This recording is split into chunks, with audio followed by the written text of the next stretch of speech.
डाल दिया, जो 100 अरब के 200 अरब के फंड देने थे बिजनेसमैनों को वो भी उसमें डाल दिया।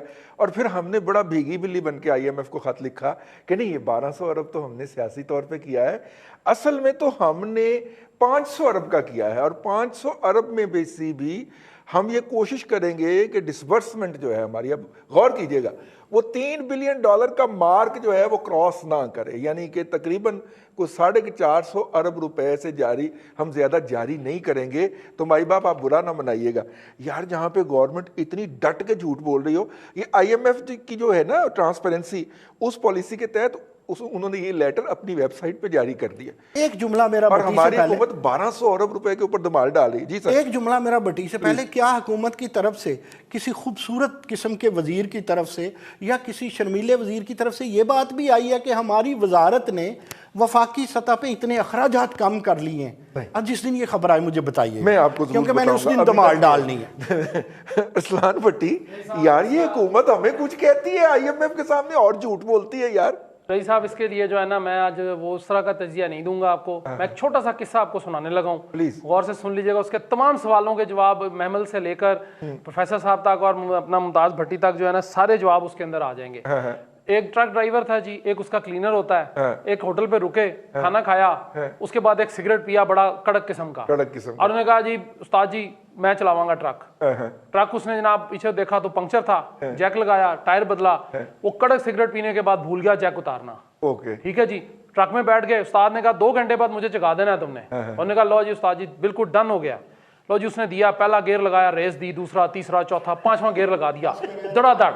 ठीक है जी, वो 2 घंटे के बाद वो उस्ताद को कहीं होश आई थोड़ी सी, किधर पहुंचे? उसने कहा सर पता कोई नहीं, लेकिन उस्ताद मोहतरम मैं बड़ी स्पीड आ गया हूँ, मुझे नहीं पता चला किधर सामने देखा टायर वहीं पे घूम ही जा रहा था, वो था। अब वो होटल वाले के पास जब पहुंचे, उतर के उन्होंने कहा होटल आ गया, रोक चाय पीने हैं। उन्होंने कहा जी कड़क चाय, सिगरेट का मौजूद था।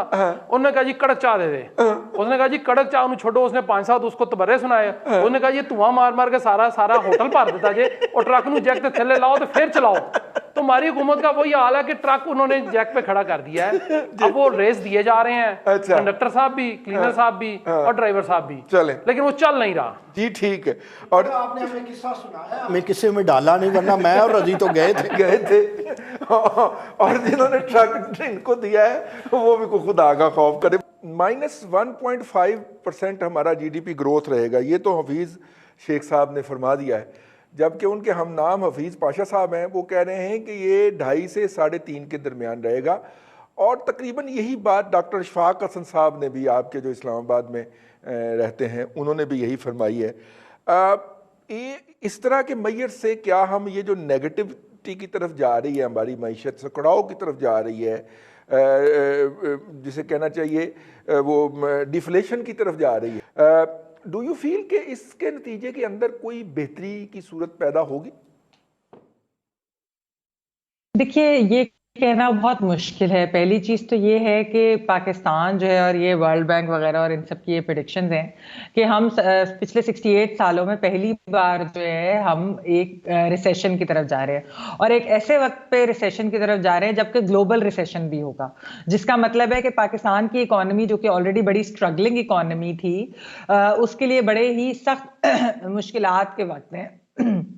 सॉरी, मैं किसी बिजनेस सेंस से इसके बारे में बात भी, क्योंकि चंद दोस्त भी इंडस्ट्रियलिस्ट भी हैं, तो उन्होंने कहा कि असल में जो चीजें गवर्नमेंट को, हुकूमत को करनी चाहिए थी, वो 2-4 चीजें। एक तो वो करते हैं कि स्टेट बैंक ऑफ पाकिस्तान जो है वो एसेट्स खरीदता प्राइवेट सेक्टर के भी, ताकि वो बैंक्स के लिए भी एक लिक्विडिटी हो जाती है। फिर जो एक बहुत इंपॉर्टेंट चीज थी वो ये होती कि अगर वो फेडरल वेज सपोर्ट दे सकते इंडस्ट्री को, और साथ ये भी कहते हैं कि जी ये 50% इसमें से हम सपोर्ट आपको तब देंगे अगर एक भी वर्कर, यानी कि जो डेली वेजेस की रोज बात करते हैं खान साहब भी और ये हुकूमत भी करती है, उसको आप फायर नहीं कर सकते, निकाल नहीं सकते। आप ये देखें कि कितनी डाउनसाइजिंग भी हुई है। फिर उसके बाद दूसरी भी इस तरह की चीजें थी कि कॉर्पोरेट टैक्स को भी कम करें, एक्साइज ड्यूटी भी होनी चाहिए, फिर नेगेटिव इंटरेस्ट रेट होना चाहिए। अब असल में हो क्या रहा है, जो मुझे थोड़ा सा फील होता है वो ये होता है कि जो वैसे तो खान साहब ने इस तरह की बात की ना कि अशराफिया ने लॉकडाउन कराया था, मुझे उल्टा लगता है। मुझे ये लगता है कि एक्चुअली अशराफिया ने लॉकडाउन हटवाया है। ये जो रिलैक्सेशन हुई है लॉकडाउन के अंदर, ये एक प्रेशर ग्रुप के तहत हुई है, एक लॉबी जो कि अशराफिया की लॉबी थी, जो आप कह सकते हैं वो कंस्ट्रक्शन सेक्टर के हों, वो किसी और इंडस्ट्री के हों, ये उनका प्रेशर था। देखिए डेली वेजर बेचारा जो गरीब बंदा है वो प्रेशर लॉबी नहीं बन सकता, ना ही वो बना पाकिस्तान के अंदर। तो लॉकडाउन जो हटवाया गया है वो अशराफिया के कहने पर हटाया गया है, और अब उसके जो नताइज निकलेंगे पता नहीं हम उससे किस तरह से डील कर सकेंगे। मुआशी तो एक तरफ है, लेकिन मुझे मुआशी से ज्यादा जो खतरा लग रहा है वो मुझे जानी नुकसान का लग रहा है। माली नुकसान तो फिर भी किसी ना किसी तरह इंसान बर्दाश्त कर लेता है, जानी नुकसान किस तरह हम बर्दाश्त करेंगे। सारे ये देख रहे हैं कि failure of the government, failure of the economics and कोविड-19 हैव बीन इंटरमिंगल्ड। अब इस सूरत हाल में आप क्या यार सूद को ऊपर कर रहे हो, सूद को नीचे कर रहे हो।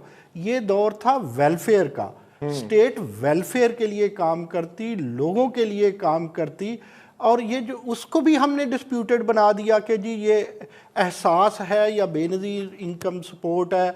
सरकार सिर्फ उसको कंफ्यूज करने के लिए, मैं आपको एक बात बताऊं, सरकार बोली नहीं है, सरकार फनकारी करती है। वो चकमा देती है सरकार कि भाई अभी ये जो है कर्फ्यू की हद तक सख्त हो जाएगा, बिल्कुल नरम हो जाएगा, ट्रांसपोर्ट चल जाएगी, ब्यूटी पार्लर खुल जाएंगे, बंद कर दो, बहुत करो। यानी इस चक्कर में डाला हुआ है कि गरीब आदमी इमदाद की तरफ देख रहा है और उसे कुछ नहीं मिल रहा। 2 माह के लिए आप ज़रा कोशिश कर लें। उसके बाद मैं आपके प्रोग्राम में बहुत पहले, रजी अगर आपको याद हो, मैं कह चुका था कि देखिए एड की कोई वैक्सीन नहीं बनी थी, ये वैक्सीन इतनी जल्दी नहीं आएगी। कहने को तो पंजाब यूनिवर्सिटी वालों ने भी वैक्सीन का धमाल डाल ली थी। फिर आप जहां सूद को ऊपर नीचे की बात कर रहे हैं ना, मैं हाथ जोड़ के कहता हूं जो ऊपर नीचे वाली बात है वो करें इन्वर्सली प्रोपोर्शनल। एक तरफ अगर अमदाद बढ़ा रहे हैं तो दूसरी तरफ से एक चीज कम कर लें।